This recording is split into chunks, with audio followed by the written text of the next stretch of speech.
Okay, so this is for number 5 on our form. We're asked to find the 120th partial sum for this sequence.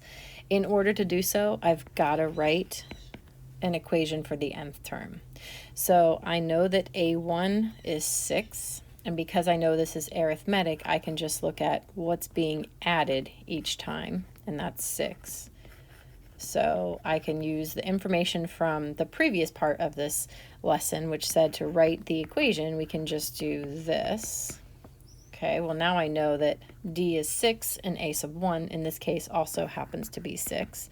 So I'll have 6 plus 6 times n minus 1. And this is fine. You can simplify it if you'd like.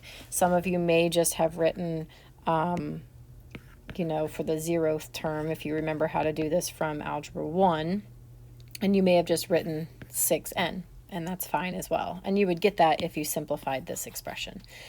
Okay, so that's getting how to write the nth term.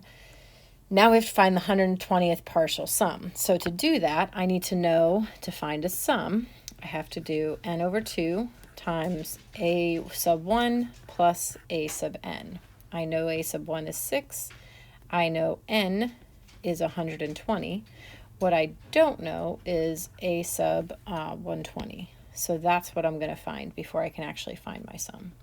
So a sub 120, I can use either this formula or this formula. It does not matter. You pick, but either way, you're going to get 720. Now I can go ahead and find the sum.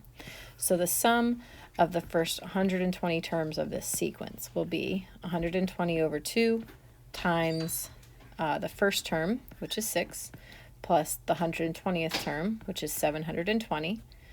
And at that point, it's just a matter of using our calculator.